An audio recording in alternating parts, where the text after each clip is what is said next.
Alrighty. Okay, guys, welcome back to another episode of Leading from Home. And Phil, you promised this week that you're going to be either doing your things last week. You were in lockdown, so you're going to either play us a live song on your guitar, or there's a couple of other things. Downward dog. Exactly, some yoga poses. So where'd you like to start? And I see you're not really dressed for yoga, so I mean the guitar's going to be. Yeah, actually, I'm not really dressed for playing the guitar, Sean. I'm really sorry about this. You know, the black leather is staying firmly in the wardrobe for this for later on this evening, and so yeah, neither the yoga, which would have been a sight for sore eyes, or the guitaring, which would be a sound for sore ears, are going to be a feature of today's session. We can talk about something a lot more worthwhile.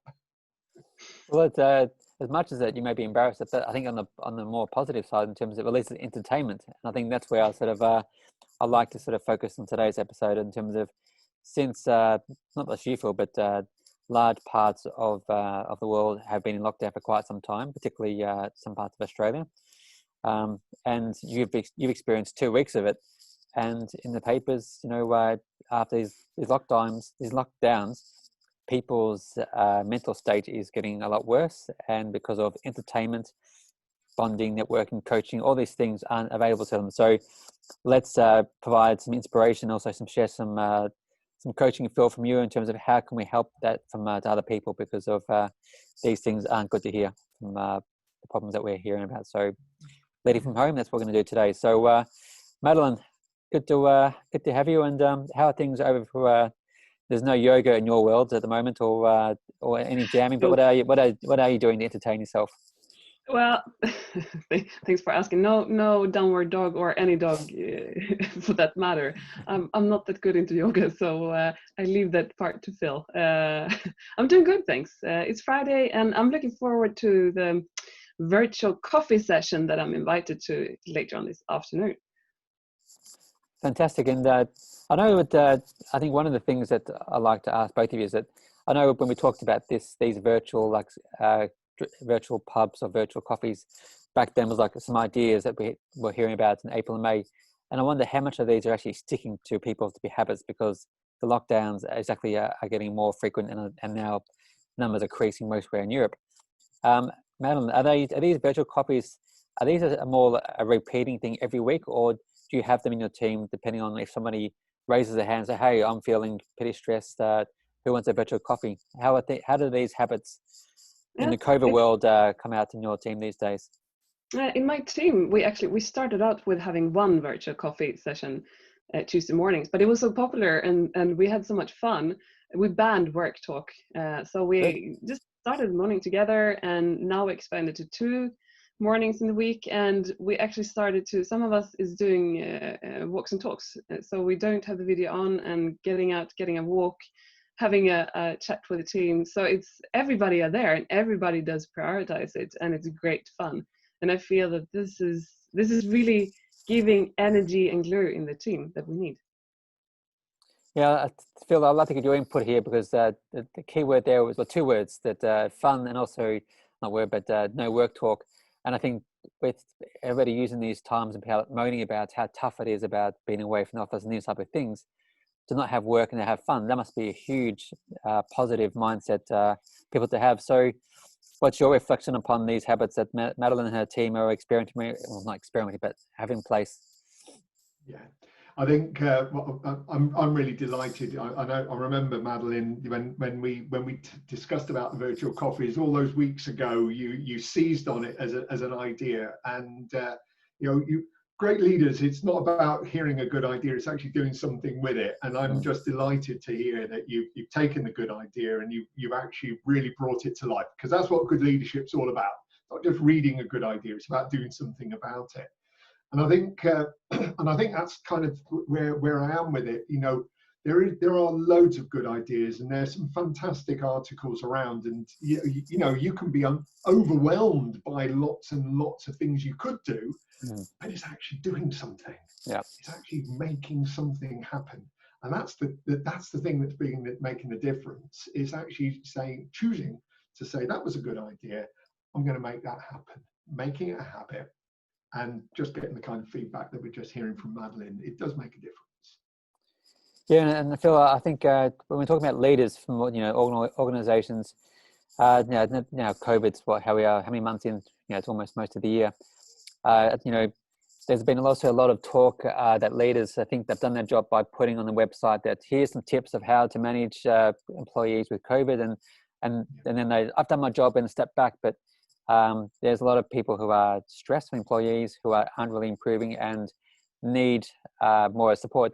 What's your feedback or input from a coaching standpoint regarding how leaders can take more ownership or more support, because this is a really big issue for people's, not just motivation, but their performance?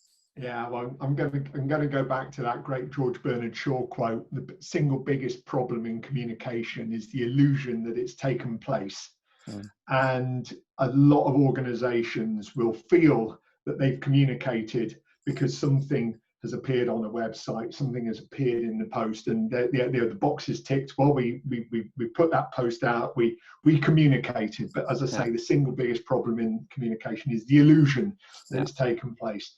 And I think we're in a world now, Sean, where leaders need to actually go much more into the detail of, are we really connecting? Are we really listening to our teams? Are we really hearing how they are? Are we doing something about it at a much more personal level? And I think, with the greatest respect to some fantastic stuff that appears on company websites and the rest of it, that's not actually what's going to make a difference to see us through what could be another 6, 12, 18 months, heaven forbid. But I'm not going to promise that this thing's going to be over by the end of next year. And I don't think anybody should be thinking that either. This is the long term, and leaders need to be leading at a personal level. Yeah, no, I suppose as you just pointed out, if what people thought this would be over, and by summertime was a short-term thing. So these virtual coffees or these like work from home will just go away pretty soon. But it's not. Madeline, how much in your planning now are you planning that what's happening this year in terms of these virtual setups and these virtual coffees are becoming a permanent feature in your teams and your company's workplace, given that COVID isn't going to go away in 6, 3, 4 months? There is no simple answer to the question. I would say just trying out and seeing what works here and now, and that might change further on depending on the team and the feelings and so on. And I would like to reconnect to what Phil said earlier in regards to leading on a personal level, which I see is even more important when leading virtually, seeing each and every one where they are, because even if you have a team, they are on completely different levels and they have different needs, and their combined needs will sort of lead the way for the needs that the team has. But then you also have to acknowledge that some individuals in the team will have different needs, and you kind of, as a leader, you need to see that and be able to meet that. And I think going into a much darker period now in terms of winter is coming, and so on, I think that will be even more important for us as leaders to have sort of the antennas out and be able to spot that earlier. Yeah, and especially for us up in the up here in the Nordics, but like everybody here in Europe, we're going to go into a lockdown. Well, we're not in lockdown, but a lot of companies have people working from home throughout the winter. So, Phil, what are some of these strategies or some ideas that leaders can both, walk the talk with their employees, but also encourage, as Madeline suggested, experiments? Because now working from home and having done it for so many months, going into winter, this is going to be really tough for people because of like lockdown is locking into a room. So how can some positive mindset, positive coaching that we can offer to both everybody to help improve the situation? Well, Sean, you know better than most about the importance of physical well-being, and I think it starts with that. So, in spite of the weather, in spite of the cold, in spite of the dark, we've got to continue getting out and getting that fresh air and recognize the amazing benefits it brings. I think, making sure that you are disconnecting routinely during the day as well, and creating those mental breaks in order to allow you to refocus and re-energize And even if that's just, walking around your office or walking around the kitchen, or, if you have the luxury, walking around your garden, and just to actually stretch your legs and just get a different perspective. I think it's absolutely going to be critical. Yeah. It's going to be very easy to create excuses not to do those kind of things as it gets darker, colder, wetter. Yeah. But the importance hasn't gone away. It becomes even more important, I think. No, and I think the biggest thing we want to emphasize is that while it's darker and colder and you're home, that the easiest option is to go for that beer or wine, and that becomes 2 and 3, and that becomes a daily habit because of like, well, at 5 o'clock I'll go into the bar and my own bar and get something else. And I think, as I say, we need to emphasize the benefits of like physical exercise, fresh air, and I've actually started a new habit of getting up at 5:45, going to the gym every morning now, just to do stretching and some light activity because of when you're working.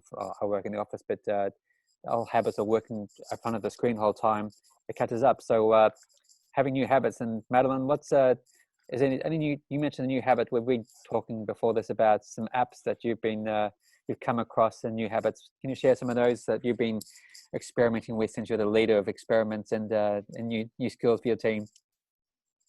Well, actually, I can't I can't really take the credit for that, because it disappeared on my screen. So it came from my company, an app urging me to stand up first in Finnish. I had no clue what said, but then when I managed to change the language, I understood that what it wanted. So it's kind of a break app that all of a sudden pops up on the screen, which is kind of good. I just need to start use it, which I just click it away. I kind of miss out on the entire thing, but I will start use it. So let's talk about that next week. I promise to use it at least once. Yeah, and that's I think Phil, with stress becoming already a big thing with companies, but now with lockdown and the COVID's and people are looking at numbers going up. What are some stress specific strategies that both leaders but employees can do to help be aware of it, but also manage their stress? Because this is going to be a big topic throughout the rest of this year, as I say, with the weather and workload and the situation not getting any better. So can you give us some coaching regarding what we can do around this area? I would absolutely use your LinkedIn network to make some contacts. I don't think that opportunities like our regular catch up are fantastic ways of actually managing stress, because you have a chance in a very safe space to talk about how you're feeling. There's no judgment going on. And I'm absolutely sure that every one of the professionals that's listening to this podcast will have people in their LinkedIn networks who they could and should be reaching out to create opportunities that we've done to actually just talk about this stuff in a very safe space, not competitive and all the rest of those things. Yeah. I think that would be the easiest thing I could recommend for anybody, and because we're all in the same situation together. Yeah. And you mentioned earlier, as to say, we also get our own coaching, that when managers ask if you are a manager and ask you how are you, Sean, it's okay for me to say, well, I'm pretty shit, feel like I'm not feeling the best, and then rather than you say, oh, go to the website to COVID and look for some strategies there to help yourself, to actually show some empathy and engage, that being a leader, that take off your work hat of the corporate you work for and ask as a person, do you want to talk about it? And then I could say, well, yes, because I can't talk about it with my wife because she's in the same boat, but to have somebody fresh to actually, just to talk about what you're struggling with, how can I help? And that just the word, how can I help? And offer some advice can be massive things to people, rather than thinking that, oh, how am I ever going to get out of this because of I'm controlled by everything around me. In the beginning of lockdown in the UK, we would the word kindness kind of re-emerged, and there was a lot of talk about the importance of kindness and showing kindness to others. And I think as we come into the winter period here in the Northern Hemisphere, we need to remind ourselves about the importance of kindness. And there's going to be the need to be kind to others, but also to be kind to ourselves and, you know, recognize that, you know, we're not all superheroes here, you know, Yeah. and that we're vulnerable just like everybody else. And it's okay to share that vulnerability. Yeah. And, you know, and also as leaders, that you'll probably find when you share that vulnerability, you will encourage your team members to actually be a little bit more open about their own vulnerability too. Yeah. So a bit of kindness, that's how I'd like to. And I suppose too, as you mentioned earlier, to reach out, so as I say, not just LinkedIn, but people that you haven't spoken to for a while, particularly in your network that you know that you'd see like once a month for lunch that you haven't, to like pop them a text or email how things in your world, which I do quite often. I have a lot of friends in London, and I'm just being on WhatsApp, just like how things going over there, and then we'll just talk cycling and those type of things. But to have that keep up that bond, but also just to reach out to people who could be struggling and nobody's just asking them how they're feeling, which is as simple as it can, but can make a big difference because of these type of things. And Madeline, what's some ideas that you have in terms of managing stress, both you and in your team? I think what Phil said is something that I think is very important. Just asking the question, "What can I do for you?" Yeah. And I think that both in terms of being a team member, but especially as being a leader, is Yeah. there anything that I can do for you? Yeah. And sometimes it's just listening. And Mm. sometimes you don't need to do any kind of action, but the listening in itself is important. Very good. Exactly, and listening. I'm looking at the clock and I say we're almost out of time. And most importantly, as we always say, looking forward to the weekend and we're switching off. Phil, what's on for the weekend for you? You must be out of lockdown now, so yoga, more band practice. What is it? More yoga, more guitaring, more black leather, and and hopefully the opportunity to just meet up with some family this weekend. That's the thing I'm really looking forward to. Fantastic. I say positive stuff, as well as you, Madeline. And what's going on on your side of the globe behind you? Oh, I'm so looking forward to tomorrow, because tomorrow I'm meeting my sister. We haven't met for some time. It's just me and her, and we're gonna have dinner together, and it's just gonna be super nice. So I'm super excited for that. I miss her lots.